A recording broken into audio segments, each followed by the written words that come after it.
Letter ఆయన మీద రాసినటువంటి లెటరు మురళి వాళ్ళ చేత నేనే రాపించానని మాట్లాడాడు.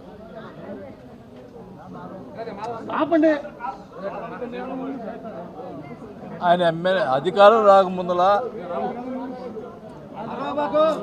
కృష్ణమ్మా అధికారం రాకముందలా ఎన్నో ప్రచారాలు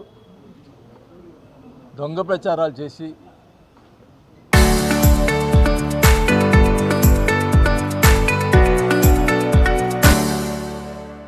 ప్రజలకి మోసపూరిత మాటలు చెప్పి ఎమ్మెల్యే అయ్యావు. అయినా కూడా ఇంకా ఆ బుద్ధి మారలా నీకు. లెటర్లు నా మీద ఎన్నో రాపించావు, ఎన్నో చేపించావు, ఎన్నో దుష్ప్రచారాలు చేసావు. నేను ఈరోజు అడుగుతున్నా, నువ్వు చేసినటువంటి దుష్ప్రచారాలు ఇప్పుడు నువ్వు అధికార ఎమ్మెల్యే, నువ్వు అన్నీ అవి చేశాడు ఇది చేశాడు అంటున్నావు. ఒక్కటి చెప్పించవయ్యా, ఒక్కటి చూపించవయ్యా. నీది 100 చూపిస్తా. ఈరోజు నేను ఆ రోజు చెప్పాను, నేను చంద్రబాబు నాయుడు గారికి దయచేసి అప్పుడు జరిగింది ఇప్పుడు జరిగింది బయట పెట్టండి. డ్వాక్రా గ్రూపుల్లో జరిగినటువంటి అవినీతి, దుర్మార్గమైన అవినీతి, పేదవాళ్ళకి సంబంధించినటువంటి వాళ్ళు సంపాదించుకునే డబ్బుల్ని, వాళ్ళకి ఇచ్చేటటువంటి లోన్ని ఎవరు చేశారో దాదాపు ప్రకాశం జిల్లా ఒంగోలు ఉన్నటువంటి ప్రజలందరూ కూడా తెలుసు. వాళ్ళని మరి ఎందుకు మభ్య పెడుతున్నావు? ఆ పేర్లు వైసీపీలో జరిగినప్పుడు కూడా వాళ్ళ పేరు కూడా బయటపడి చెప్పాను కదా, మరి ఎందుకు బయట పెట్టావు? మళ్ళీ చంద్రబాబు నాయుడు గారి దగ్గర పోయి నా మీద అసత్యాలు చెప్తావు. నేను 86 కేసులు పెట్టించానని చెప్తావు. టీడీపీ వీళ్ళ మీద, జనసేన మీద.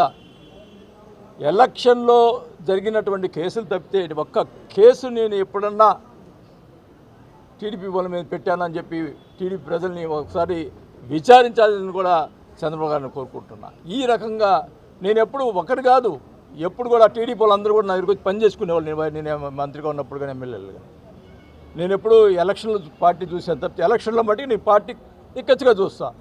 మిగతా సమయంలో అందరూ సమానంగా నేను ఎవరు వచ్చినా కూడా పనిచేసినటువంటి వ్యక్తిని చెప్పమనండి. ఇక్కడ ఉన్నటువంటి టీడీపీ వాళ్ళందరూ కూడా ఈ రకంగా సరే చెప్తున్నావు, అది దేవుడే ఇది చేస్తాడు. నేను అడుగుతా ఉన్నా, లెటరు నేను రాయించాను అని చెప్పి మాట్లాడుతున్నావు. నాకు ఒక్కడే కొడుకు మీద ఒట్టేసి చెప్తున్నా, నాకు సంబంధం లేదు అని నేను చెప్తున్నా. నీవు నీ కూతురు మీద ఒట్టేసి చెప్పు, నేను రాయించాను. ఇంత దుర్మార్గపు మాటలు ప్రజల్ని ఇంకా ఎలా మోసం చేస్తావయ్యా? ఒక పక్క ఎన్ని ఆక్రమణలు జరుగుతూ ఉన్నాయి, ఎన్ని జరుగుతూ ఉన్నాయి. 14 సంవత్సరాల నుంచి గుడిసెలు వేసుకొని వాళ్ళు ఇల్లు ఉంటే రాత్రి వచ్చి లేపించేస్తావు. ఒకవేళ ఏమైనా వాళ్ళు అది ప్రైవేట్ ప్రాపర్టీ అయితే గవర్నమెంట్ వాళ్ళ చేత, పోలీసుల చేత చూపించు, వాళ్ళకేదో సాయం చేసి చేయించు. రాత్రి అసలు పోలీసు వ్యవస్థ ఉందా ఇక్కడ? ఒక రౌడీలు వచ్చి గుడిసెలన్నీ తీసేసి అర్ధరాత్రి పూట 100 మంది బైకులు వేసుకుని వచ్చి చేస్తే పట్టించుకునే పరిస్థితి లేకపోతే ఏం దౌర్భాగ్యం ఇది? ఇంత పరిస్థితి. నేను సంవత్సరం 6 నెలలు ఏం మాట్లాడకుండా కూర్చున్నా, హైదరాబాద్లో పోయి కూర్చున్నా. దానికి ఏమంటావు? ఎప్పుడో వస్తాడు పోతా ఉంటున్నావు. నేను అడుగుతా ఉన్నా, గతంలో నువ్వు ఓడిపోయినప్పుడు 2 సంవత్సరాలు అసలు కనపడ్డావా ఇక్కడ? కరోనా టైంలో ప్రజలు కనపడ్డావా? కరోనాలో ఎంత కష్టపడ్డా మేము, నాకు తెలుసు. నీకేం తెలుసు? ఇంట్లో కూర్చున్నాడువి. ఊరికి మాట్లాడవాక, నువ్వేదో నోరు వచ్చిందని మాట్లాడవాక, ఏదో కూటమిలో ఉన్నా అని చెప్పి ఇన్ని రోజులు మెదకొని ఉన్నా. నా వ్యక్తిగతంగా మాట్లాడి నన్ను ఇంకా కూడా ఇమ్యులేట్ చేస్తే నేను ఊరుకునే పరిస్థితి. నాకు పార్టీ ఏం ప్రాబ్లం లే, నేను ప్రజల్లోకి వెళ్తా. నా ప్రజలు కావాలి నాకు. ప్రజలు చాలా ఇబ్బంది పడుతూ ఉన్నారు అని నాకు ఫోన్ చేశారంటున్నారు. అవును, సంవత్సరం 6 నెలలు నువ్వు చేసినట్టు రాజకీయాలు నాకు ఫోన్ చేశారు, అందుకు చెప్పాను. నాకు ఫోన్ చేయకూడదా? నేను 5 సార్లు ఎమ్మెల్యేగా ఉన్నా ఒంగోలులో, 2 సార్లు మంత్రి చేశా. నాకు ఫోన్ చేయగదా ప్రజలు? చేయకూడదా? నేను ఎమ్మెల్యేగా ఉన్నా నాకే చేయాలంటే అరాజకాలు ఎవరు సృష్టిస్తున్నారు? ఎవరు చేస్తున్నారు? అది తేలాల. నేను ఒకటే చెప్తా ఉన్నా, డ్వాక్రా గ్రూపులు పేదవాళ్ళని ఎంత దోచుకున్నావో ఆ డబ్బులు మొత్తం ఎవరైతే ఉన్నారో వాళ్ళు బయట పెట్టాలి. పెట్టిందా ఊరుకోను అన్నావు కదా. నేను ఎప్పుడో వస్తానో వారానికి 2 రోజులు ఇక్కడే ఉంటా. నేను ఇక్కడ చెప్తా ఉన్నా, అన్నిటికీ సిద్ధంగా ఉన్నా. నన్ను కామ్గా ఉన్నవాడిని అనవసరంగా బయటకు తీసుకొచ్చావు. నేను ఇంక ఊరుకునే పనిలే, నాకేం పర్వాలా. నాకు పార్టీ అండదండలు ఉన్నా లేకపోయినా ప్రజలు నా అండదండలు ఉన్నాయి. నాకు ప్రజల అండదండలు ఉన్నంతకాలం నేను రాజకీయాలు పోరాటం చేస్తాను. నేను డెఫినెట్గా నేను ఒకటే చెప్తా ఉన్నా, చంద్రబాబు నాయుడు గారికి కూడా ఒకటే చెప్తా, వాళ్ళకి విన్నవించుకుంటున్నా.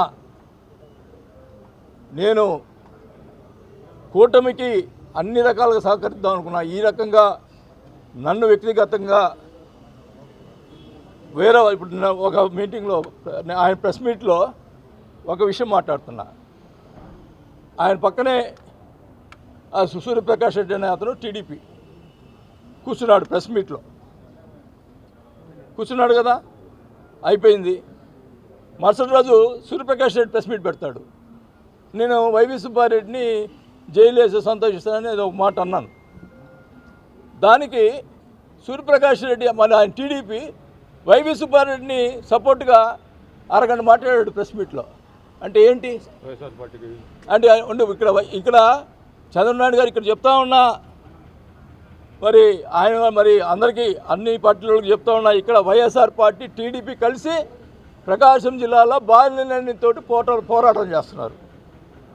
వీళ్ళు కలిసి నా మీద పోరాటం చేస్తున్నారు. నాకు దేనికైనా ఇంకా ఎన్ని పార్టీలు వచ్చినా నేను పోరాటం చేసేందుకు సిద్ధంగా ఉన్నా. ఇదేం అన్యాయం? వైసీపీ టీడీపీ కలిసి పనిచేయటం ఏంది? ఇక్కడ ఒకరు మాట్లాడేవాడు ఉన్నాడు, ఇక్కడ ఒకరి గురించి ఒకరు మాట్లాడుకునేవాడు ఉన్నాడు. చూసా సంవత్సరంన్నర ఏంది ఇది? ప్రజలు ఇబ్బంది పడుతూ ఉన్నారు, మాట్లాడేవాళ్ళు లేరు. అందుకని మాట్లాడుతున్నా. నన్ను ఎవరు ఏం చేసుకున్నా ఏం పర్వాలేదు, నాకు ప్రజలు కావాలా, నేను ప్రజలతో ఉంటా, నాకేం పర్వాలా. నేను అదేమంటే ఆయన చేసిన పనులకి జనసేన అండ అని మాట్లాడటం అది తప్పు. నేను జనసేన మన కళ్యాణ్ గారి మాటలు నన్ను గురించి మాట్లాడిన మాటల వల్ల ఆయన్ని అభిమానించి నేను పార్టీలో చేరా. అంతేగాని నేనేదో దోచుకొని దానికి నీళ్ళలో ఉండేదానికి ప్రయత్నం చేశానని చెప్పి ఇప్పుడు మాట్లాడుతూ ఉన్నారు. చూడు అయ్యా, ఇప్పుడు నన్ను ఏం దోచుకుని ఇప్పుడు నువ్వేం దోచుకుంటున్నావు, నేనేం దోచుకుంటున్నా చూడు. ఇప్పుడు నా పరిస్థితి, నేను ప్రజల కోసం నా ఆస్తులని అమ్ముకొని నేను అప్పులు కట్టాను. నువ్వు ఆ సంగతి నాకు తెలుసు, నా బిడ్డలకు తెలుసు, నాకు మా భార్యకు తెలుసు. ఇట్లాంటి మాటలు మాట్లాడి ప్రజల్ని మభ్యపెట్టేదానికి ఇంకా కూడా మభ్యపెట్టేదానికి ప్రయత్నం చేయొద్దు. నేను ఇక్కడే ఉంటా. ఇక్కడ జరిగిన అరాచకాలన్నీ కూడా ఒక్కొక్కటి బయట పెడతా. ఎక్కడ జరిగినవి అన్నీ కూడా బయట పెడతాను కూడా తెలియజేసుకుంటా ఉన్నా. నేను ఎవరు లెక్క చేయను. కేసులు పెట్టుకో, నాకేం డోంట్ కేర్. ఒకటే చెప్తా ఉన్నా, నేను తప్పు చేయలేదు కాబట్టి నేను ఏమైంది మాట్లాడగలుగుతా. నేను చేయను, తప్పు చేసినప్పుడు కూడా ఒప్పుకోను. ఇప్పుడు ఈ డ్వాక్రా గ్రూపుల గురించి, ఈ లెటర్ల గురించి మీరిద్దరూ ఒకళ్ళ మీద ఒకళ్ళు ఆరోపణ చేసుకుంటున్నారు. ఈ విషయం మీద కలెక్టర్ని కానీ లేకుంటే ఎస్పీని కానీ మీరేమన్నా కలిసి నిజ నిజాలు ఎందుకు బయట పెట్టట్లేదని చెప్పి నేను ఫోన్లో కలెక్టర్ గారితో మాట్లాడటం జరిగింది. ఎంక్వైరీ చేస్తామని చెప్పారు. నేను ఒకటే చెప్తా ఉన్నా, అధికారులు కూడా చెప్తా ఉన్నా, ఇట్లాంటి చర్యలు చాలా జరుగుతూ ఉన్నాయి. తర్వాత ఇబ్బంది పడతారు అధికారులే. దయచేసి ఈ చేస్తున్న తప్పుల్ని బయట పెట్టాల్సిన అవసరం అధికారులు కూడా ఉంది. నేను మటుకు క్లియర్గా చెప్పాను. ఎందుకంటే నేను మానసికంగా బాధపడ్డా. మా టైంలో డాకా గ్రూపులలో ఉంటే మా అబ్బాయి తిన్నాడు, తేజేసాడు అని మాట్లాడారు. ఇప్పుడు బయట పెట్టండి అయ్యా, మీరు ఉన్నారు కదా ఎమ్మెల్యేగా, మీరు బయట పెట్టండి. ఎందుకు అంతలా అసత్య ప్రచారాలు చేశారు పబ్లిక్కి? ఇప్పుడు ఎవరు చేశారు అది బయట పెట్టండి. నువ్వు ఎట్ట బయట పెట్టావు? ఎంక్వైరీ చేశాను, జరుగుతుంది అని మాట్లాడారు కదా. మరి ఎంక్వైరీ చేసినప్పుడు అధికారులను సస్పెండ్ చేశావు, ఎవరు చేసింది బయట పెట్టవా అంటే ఏంటి? వాళ్ళు సొంత మనుషులు ఉన్నారు కాబట్టి బయట పెట్టలేదు. ఎస్, ఇది వాస్తవం. ఎందుకు బయట పెట్టరు? బయట పెట్టరు.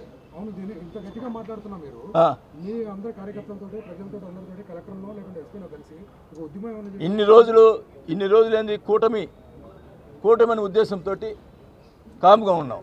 కానీ పర్సనల్గా నా గురించి మాట్లాడుతున్నప్పుడు నేనెందుకు ఊరుకోవాలా? నేను తప్పు చేస్తే ఊరుకోవాలా? నాకు మనస్సాక్షి ఉంటుంది కదా, అందుకని బయటపడుతున్నాను నేను ఇప్పుడు ఇంకా రోజుకు ఒక కార్యక్రమం జరుగుతుంది.